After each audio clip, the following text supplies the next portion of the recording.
नमस्कार हम आप सभी को। स्वागत है आप सभी का मेरे YouTube चैनल पर। दोस्तों, आज है नवरात्रि का दूसरा दिन और मेरे घर पे, जैसे मैंने आप लोगों को बताया था, दुर्गा सप्तशती का पाठ हो रहा है और लिंग भैरवी देवी साधना भी। तो ये 9 दिन बहुत इम्पोर्टेंट है अगर आप देवी से कनेक्ट होना चाहते हैं तो, और मैं ये 9 दिन का पूरा फायदा उठाना चाहती हूँ। तो आज भी मेरी नींद खुलती है करीब 4 बजे और नवरात्रि का पूजा है, तो मम्मी के साथ थोड़ा हाथ बटाते मुझे बज गए हैं 5:30 और मैंने अपनी साधना आज शुरू करी है 5:30 बजे से। और दोस्तों, कल किसी ने कमेंट करके ये पूछा था कि सूर्य क्रिया की साइकिल्स को कैसे इंक्रीज करें, तो आज इस बारे में आप लोगों से मैं बात करूंगी।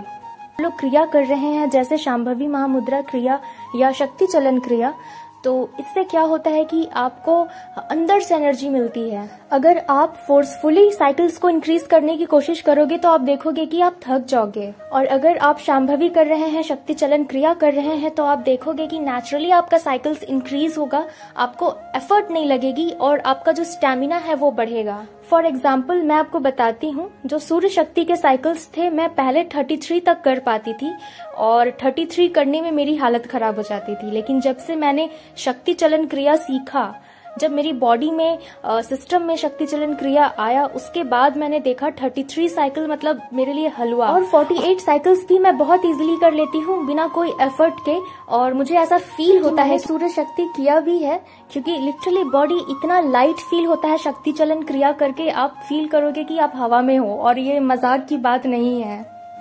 तो 33 साइकिल पहले जब मैं करती थी तो मुझे बार बार ऐसे काउंटिंग करना पड़ता था कि ओ अभी मेरे 3 साइकिल्स ही हुए हैं, अभी 5 हुए हैं, अभी 10 हुए हैं, और मतलब एक पहाड़ जैसा लगता था मुझे। लेकिन 48 साइकिल्स भी मैं इजीली कर लेती हूँ, समय का पता ही नहीं चलता, और करीब 40 मिनट्स मुझे लगते हैं 48 साइकिल सूर्य शक्ति करने में। और बहुत जल्द मैं 108 साइकिल्स भी टारगेट करूंगी और आप लोगों को इस बारे में जरूर अपडेट दूंगी। तो अगर आप लोगों ने अभी तक शांभवी महामुद्रा क्रिया नहीं सीखा है तो प्लीज आप लोग जाकर सबसे पहले इनर इंजीनियरिंग के लिए रजिस्टर करिए। ये जो इनर इंजीनियरिंग कोर्स है इसमें अभी डिस्काउंट चल रहा है और इसी कोर्स के अंदर आप लोगों को शांभवी महामुद्रा क्रिया सिखाया जाएगा। तो दोस्तों, रोज मुझे मैसेज आते हैं कि सुबह कैसे उठे, कुछ उपाय बताइए। मुझसे सुबह उठा नहीं जाता, मैं भी आपकी तरह साधना करना चाहती हूँ। तो मैं आप लोगों को एक चीज बताती हूँ, सुबह उठने के लिए आपको अपने डाइट का पूरा ध्यान देना है। आप दिन भर क्या खाते हो वो बहुत ज्यादा इम्पोर्टेंट है। लेकिन अगर इन सब चीजों को एक साइड रख दूं तो जो मोस्ट इम्पॉर्टेंट थिंग है वो है आपका विल पावर। बिना विल पावर के आप कुछ भी सिग्निफिकेंट अपने लाइफ में नहीं कर सकते। आप अपने सिस्टम को भी प्रिपेयर कर लीजिए, आप कुछ भी कर लीजिए, लेकिन विदाउट विल पावर आप अपने लिमिटेशंस ब्रेक कर ही नहीं पाओगे। मेरे साथ कई बार ऐसा होता है कि मैं डिनर में कहीं पार्टी में जाती हूँ और वहाँ का जो खाना है मुझे खाना पड़ता है, लेकिन फिर भी मैं सुबह में 2:30 बजे, 3 बजे, 3:30 बजे मैं इजिली उठ जाती हूँ। तो ये ऐसा होता क्यों है? ये विल पावर की वजह से होता है। मुझे अगर रात को सोने में देर भी हो जाए, 12 बज जाए, 1 बज जाए, फिर भी मैं आराम से 3, 3:30 बजे उठ जाती हूँ और अपनी साधना कर लेती हूँ। तो ये पॉसिबल कैसे होता है? ये विल पावर से पॉसिबल होता है। और आज भी मैंने भूत शुद्धि से शुरुआत करी, फिर 6 साइकिल सूर्य क्रिया किया, योगासनास किए, शक्ति चलन क्रिया किया, उसके बाद शांभवी महामुद्रा क्रिया। और शांभवी करने के बाद आप लोगों को भी आंसू आते हैं क्या? मुझे तो हर बार आते हैं। जब भी मैं अपनी आंख खोलती हूँ तो मुझे हर बार मुझे अपने आंखों को पोंछना पड़ता है, और ये जनरली शांभवी करते वक्त ही होता है। तो साधना खत्म करते मुझे बज गए हैं 10:30 और 5 घंटे हो चुके हैं। और साधना करने के बाद कुछ भी बोलने का मन नहीं करता, तो मैं छत पर यूं ही बैठकर नेचर को थोड़ा देखती हूँ और मुझे बहुत अच्छा लगता है साधना करने के बाद बस ऐसे ठंडी हवाओं को महसूस करना, नेचर को देखना, और सब कुछ बड़ा प्यारा प्यारा सा फील होता है।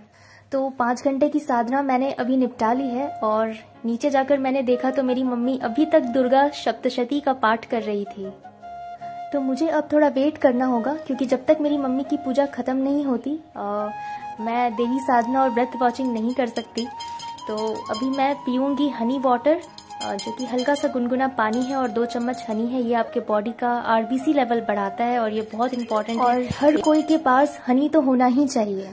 तो मॉर्निंग में देवी साधना की शुरुआत मैंने देवी आरती से करी, उसके बाद मैंने किया 3 साइकिल देवी स्तुति के बाद सिंपली बैठकर 1 घंटे ब्रेथ वॉचिंग करूंगी। दोस्तों, हठा योगा करने के बाद जब मैं ये कॉन्सेक्रेटेड स्पेस में आती हूँ ना, मेरी पूरी बॉडी रिवर्बरेट करती है।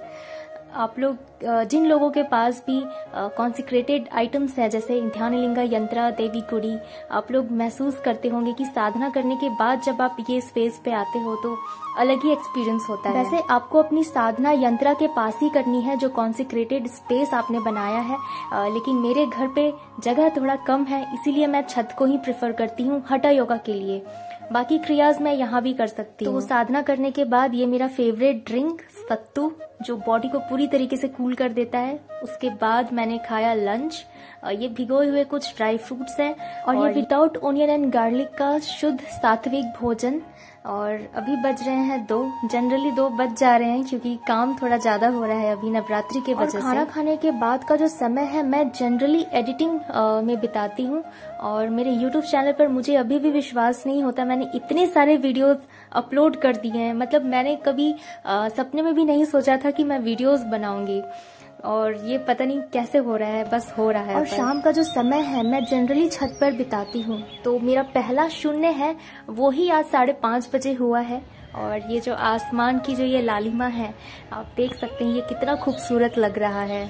तो आज सेकंड शून्य करने में मुझे बजेंगे 10, और क्या कर सकते हैं, कभी कभी शेड्यूल ऐसा होता है तो चलता है। पर शून्य ध्यान आपको रात में नहीं करना चाहिए क्योंकि फिर आप रात भर सो नहीं पाओगे। नवरात्रि का दिन है, मैं 2 बार देवी साधना करती हूँ। शाम को भी मैंने 3 साइकिल देवी स्तुति, देवी आरती और अचल अर्पणम किया है, और साथ ही मेरी संयमा साधना वो भी इसी वक्त होती है। तो मैं हमेशा 2 टाइम ही खाना खाती हूँ, एक सुबह में और एक रात का डिनर। बीच में मैं कुछ भी नहीं खाती।